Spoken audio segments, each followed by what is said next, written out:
गीतासार ज्ञानेश्वरी अध्याय 2 सांख्ययोग। आत्मज्ञान हेच मुक्तीचे साधन कसे आहे हे या अध्यायात सांगितले आहे। पाण्यात मीठ टाकल्यावर ते जसे विरघळते तसा अर्जुन मोहाने अगदी ग्रस्त झालेला पाहून भगवान त्याला म्हणाले, अरे ज्याचे नाव ऐकताच अपयश पळून जाते त्या तुला हे शोभते का? अमृताला मृत्यूचे भय कधी वाटते का? आणि कोल्ह्याला सिंह कधी भिल का? परंतु या असंभवनीय गोष्टी आज तू खऱ्या करून दाखविल्यास युद्धाचे प्रसंगी दया ही योग्य आहे काय? तुझे हे वर्तन कीर्तीचा नाश करणारे आहे। रणांगणात निभळटपणा म्हणजे क्षत्रियाचा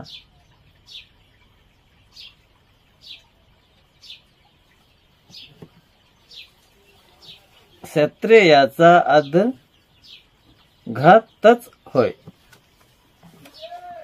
यावर अर्जुन म्हणतो, देवा, आई, बाप, साधू संत व गुरुजन हे सदैव पूज्य आहेत।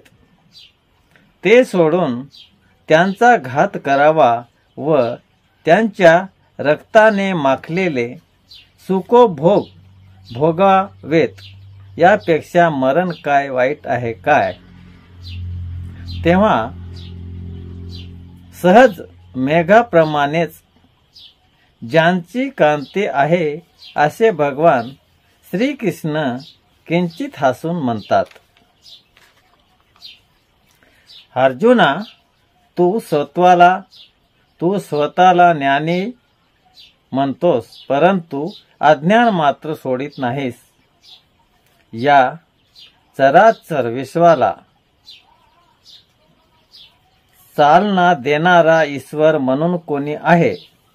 तूच या कौरवांना मारणार, न मारणारे असे कोण आहेत? तू न मारलेस तर ते चिरंतन का राहणार आहेत? अरे, जन्म व मृत्यू हे केवळ भ्रांती आहे। आपले आत्मरूप हेच खरे सत्य आहे। उत्पत्ती व नाश या गोष्टी भ्रममूलक आहेत।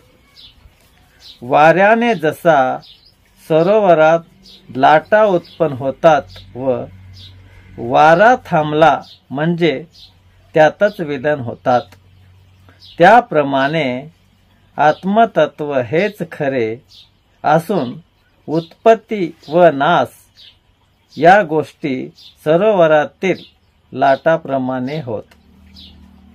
आपल्या शरीराचाच जरी विचार केला तरी बाल्य हे तरुण्यात नष्ट होते, म्हणून काय शरीराचा नाश होतो काय? हे कायम असतेच।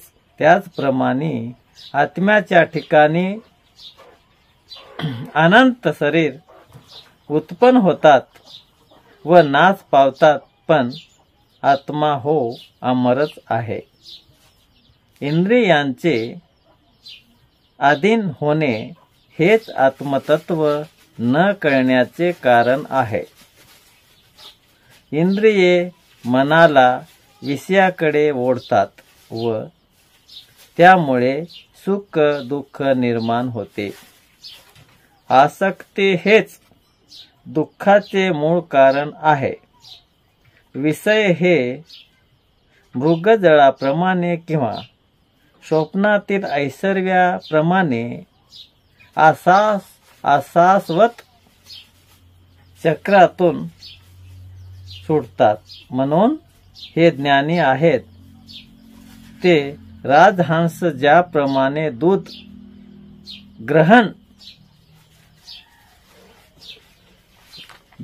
ग्रहण करून पाणी निराळे काढतो, त्याप्रमाणे चिरंतन वस्तूला संग्रही ठेवतात व अनित्य विषयाचा त्याग करतात. हे सर्व विश्व ज्याच्या अधिष्ठानावर आहे ते आत्मतत्व नाव रूप व रंग याच्या पलीकडे आहे. त्याचा नाश करू म्हटले तरी होत नाही. ते सर्व व्यापक आहे. मग शरीर जर नाशिवंत आहे तर त्याचा लोप करू नको. क्षत्रिय धर्म म्हणून युद्ध कर. ज्याप्रमाणे स्वप्न हे खोटे आहे, सावलीवर केलेला प्रहार अंगाला लागत नाही, किंवा भांड्यातील सूर्यबिंब भांडे नष्ट होऊन नाहीसे झाले तरी मूळ सूर्य नाहीसा होत नाही, त्याचप्रमाणे शरीर नष्ट झाले तरी आत्मा अमर आहे हे तू ओळख.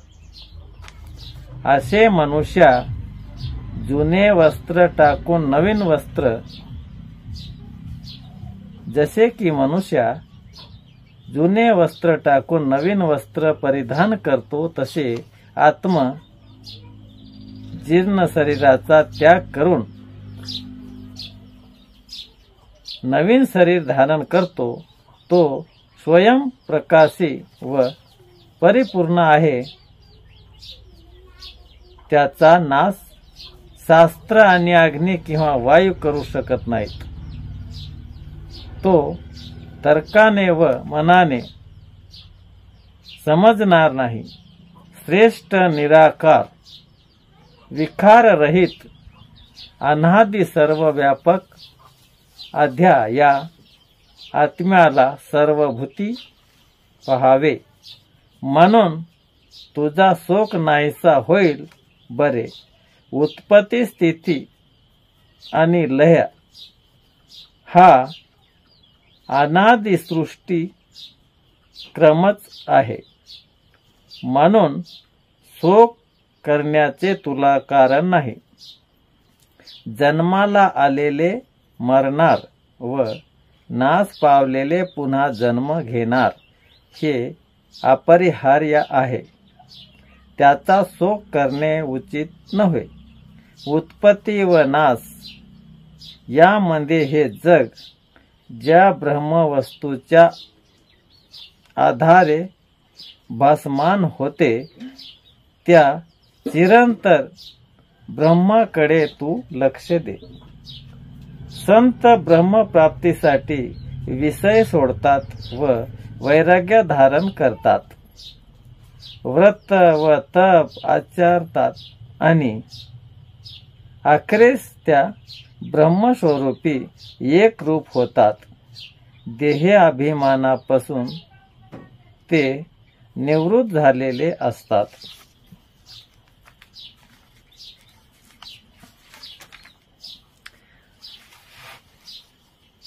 नद्याचे ओघ जसे सागराला मिळून एक रूप होतात, त्याप्रमाणे साधू ब्रह्मकार होतात व पुन्हा संसारात येत नाहीत. अर्जुना, स्वधर्माने मनुष्य तरतो. तो कोणत्याही परिस्थितीत मनुष्याला टाकता येत नाही.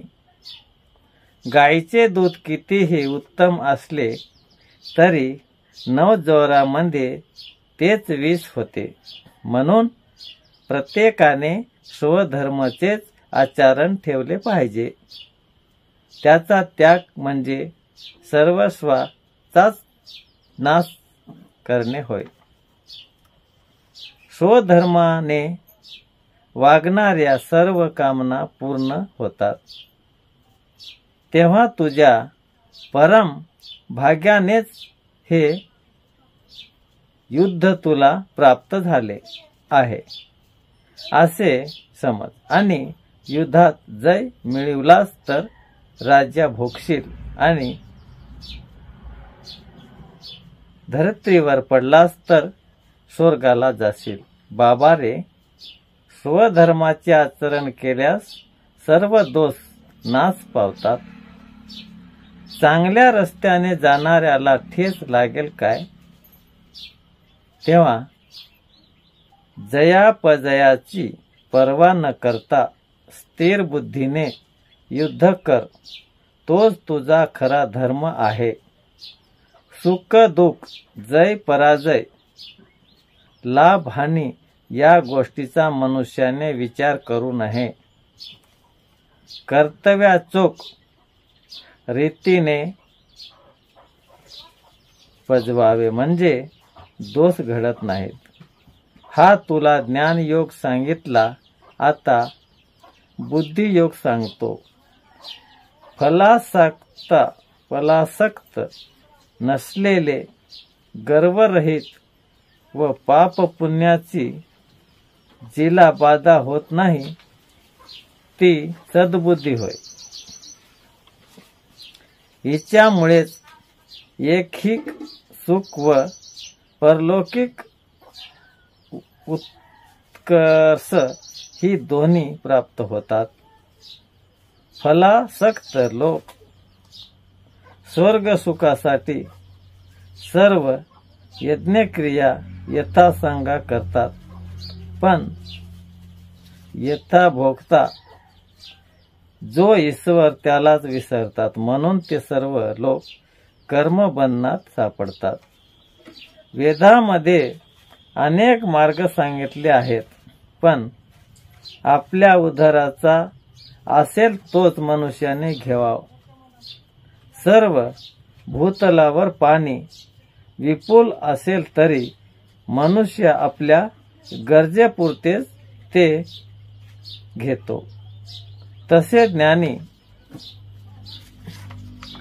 पुरुष ईश्वर तेवढाच जवळ करतो. सर्वांचे सार म्हणजे तू आपले कर्तव्य कर्म कर, निषिद्ध कर्माचा त्याग कर व अनासक्त बुद्धीने सत्कर्म आचरित जा, किंवा सर्व कर्मे ईश्वराला अर्पण कर, म्हणजे त्याचे दोष लागणार नाहीत. चांगल्या व वाईट परिस्थितीमध्ये समतोल मनोवृत्ती राहणे यालाच योगस्थिती असे म्हणतात. अहंकारयुक्त व फलाशा सहित कर्मयोग हा कमी योग्यताचा आहे. मोहाचा त्याग केल्यावरच मनात वैराग्याचा संचार होतो. त्याच वेळी मनुष्य योगयुक्त होतो. इंद्रियाच्या संगतीने बुद्धी चंचल होते. समाधी सुखाचे ठिकाणी जेव्हा बुद्धी स्थिर होईल तेव्हा त्याला आत्मदर्शन होईल. इतके भगवंतांनी सांगितल्यावर अर्जुनाने पुढील प्रश्न विचारला. स्थित प्रज्ञा कोणाला म्हणावा व तो ओळखावा कसा, हे मला उघड करून सांगा. तेव्हा षड्गुणोश्वर्य संपन्न भगवान श्रीकृष्ण बोलू लागले. भगवान श्रीकृष्ण म्हणतात, ज्याच्या मनातून विषय बदलची आसक्ती पूर्णपणे नाहीशी झाली आहे, जो स्वनंदात रममान झालेला आहे, तो स्थितप्रज्ञ होय. दुःख झाले असता ज्याचे मन उदासीन होत नाही आणि सुख झाले असता तो हर्षित होत नाही, ज्याच्या अंतःकरणापासून काम व क्रोध नाहीसे झालेले असतात, तो पूर्ण स्थितीला पोहोचलेला असतो, पूर्णपणे निर्भय झालेला असतो, असा स्थितप्रज्ञ होतो. पौर्णिमेचा चंद्र चांगल्या व वाईट लोकांना सारखाच प्रकाश देतो तसा सर्वांनी सदैव सारखे वर्णन ठेवतो. जो शोकरहित असून आत्मविचारात मग्न असतो तो स्थिर प्रज्ञा जाणावा.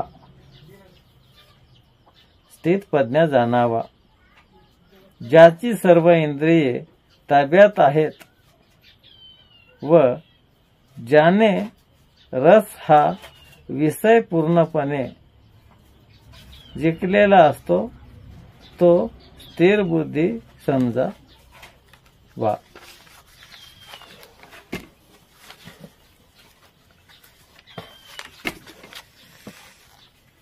सर्व विषयांचे मूळ या रचनेच्या ठायी आहे. इंद्रियांना जिंकण्यासाठी साधक नाना प्रकारचे नियम व धर्माचे अवलंबन करतो, परंतु मात्रिकाला जशी जखीन भुलवून टाकते त्याचप्रमाणे योगाला सिद्धी भ्रष्ट करते. अंतःकरणात विषयाचे नुसते स्मरण जरी झाले तरी त्याच्या प्राप्तीविषयी इच्छा उत्पन्न होते. ती पूर्ण झाली नाही तर क्रोध निर्माण होतो. रागाच्या भरात मनुष्य अविचारी बनतो. ज्याप्रमाणे दिव्याची ज्योत जोराच्या वाऱ्याने विझून जाते त्याचप्रमाणे अविचाराने ज्ञान नाश पावते. या विषयाचे मूळ कारण राग म्हणजे इच्छा आणि द्वेष हेच आहे. त्यांना मनातून पूर्णपणे नाहीसे केल्यानंतर साधकाला विषय बाधा करीत नाही. ज्याप्रमाणे आकाशातील सूर्य आपल्या किरणरूपी हाताने जगातील वस्तूंना स्पर्श करतो, परंतु ज्याच्या संसर्गाने लुप्त होत नाही तसा जो मनुष्य पूर्णत्वास पोचलेला आहे तो संसारात राहूनही यापासून अलिप्त असतो. त्याच्या मनाच्या ठिकाणी पूर्ण शांती वास करीत असते. तेथे संसार दुःखाचा प्रवेशही होत नाही. ज्याच्या उदरात अमृताचा झरा उत्पन्न झाला आहे त्याला तहान भुकेची पीडा कधीच होणार नाही. त्याप्रमाणे जो आत्मारूप समाधीत निमग्न झालेला असतो त्याला विषय त्रास देऊ शकत नाही. अर्जुन, सर्व दुःखांचे मूळ मनाचे नियमन करणे हेच आहे. मनाधीन सर्व इंद्रिये असतात. जसे मनुष्याच्या व बाण यांचे संबंध निगडीत असतात त्याप्रमाणे मनाच्या प्रेरणेवर इंद्रिय नाचत असतात. ज्ञानी पुरुषाला ओळखण्याची मुख्य खूण म्हणजे तो आत्मस्वरूपाविषयी पूर्ण ज्ञानी आहे, पण व्यावहारिक विषयी जो उदासीन आहे तो स्थिर प्रज्ञा समजावा.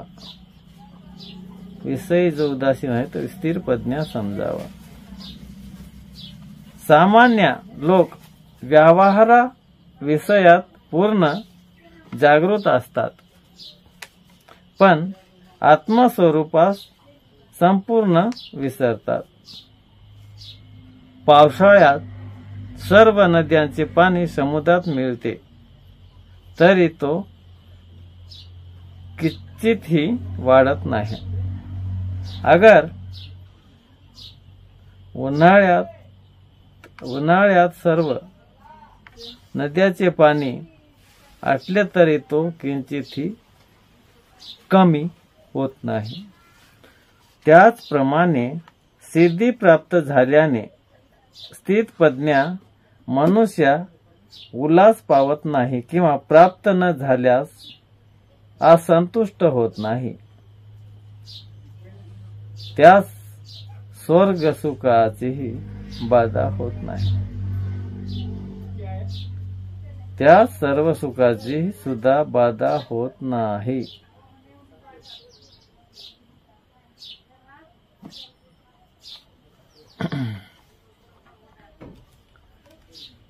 त्या सर्व सुखाची सुद्धा बाधा होत नाही।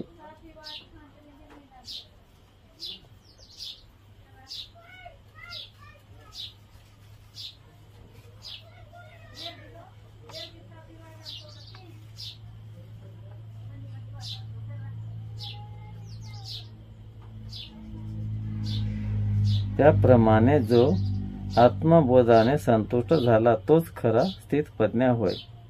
असा स्थितप्रज्ञाचा चित्ताला मरणकाळची व्याकुळता अडवू शकत नाही। अर्जुन म्हणाला अशा श्रीकृष्णाने सर्व कर्माचा निषेध जर केलाच आहे म्हणून युद्ध करणे आपोआपच ज्याच्या ठरते।